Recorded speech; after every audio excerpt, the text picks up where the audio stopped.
Yes, good morning mga ka-Duckers. Good morning. Bago po ang lahat, please subscribe to my YouTube channel, Duck33.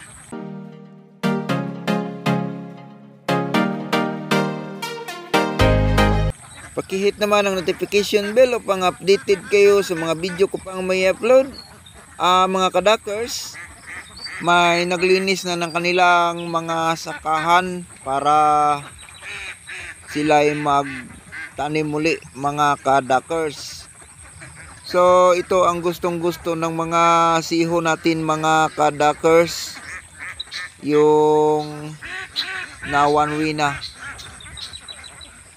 So maglaro-laro sila dyan at habang sila ay kumakain. Marami kasing mga sagibo na hindi naggapas.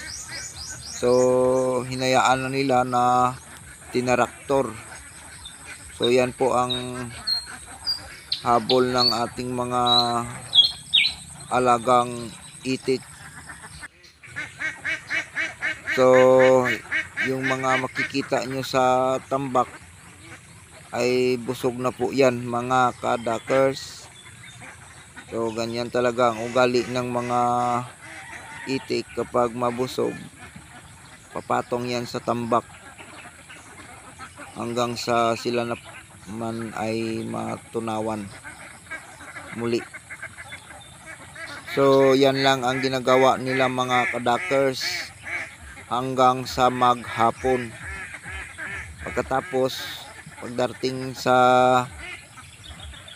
time na uuwi na sila, uuwi na yan talaga mga ka-Duckers.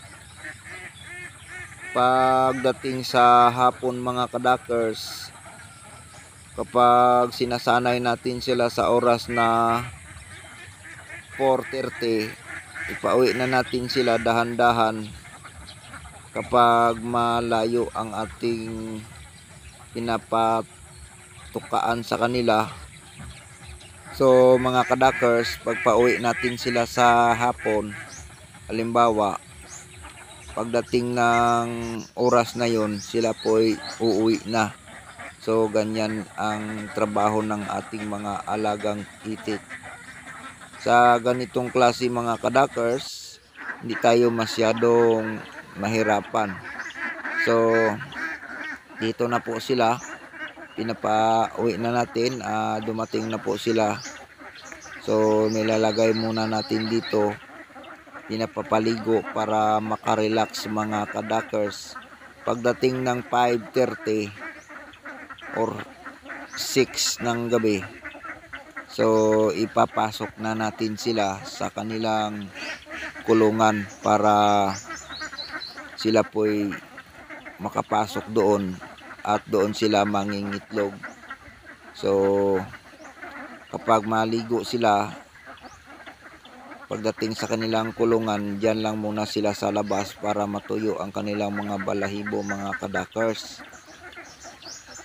So mga ka-Duckers, hinahayaan ko pa po sila dyan sa tubig para sila po'y makarelax masyado.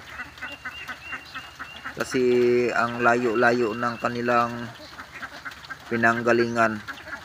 Malayo na kasi yung ating pinapatukaan sa kanila. Hanggat gusto nilang maligo, papaligo pa muna natin sila. Kasi kapag ayaw na nilang maligo, aahon yan sila mga ka-Duckers. So hihintayin natin na sila ay aahon at saka papasok natin sila sa kanilang kulungan. So shout out pala dyan kay Sir Aldrin Kusari sa may Liti. So salamat sa palagi mong pagsubaybay sa ating YouTube channel. So hanggang dito lang muna mga ka-Duckers. Thank you very much sa inyong lahat. Sa hindi pa nakapag-subscribe, paki-subscribe naman po. Sa lahat ng mga baguhan natin dyan na mga subscribers, salamat po sa inyong pag-subscribe. Thank you very much. Thank you for watching.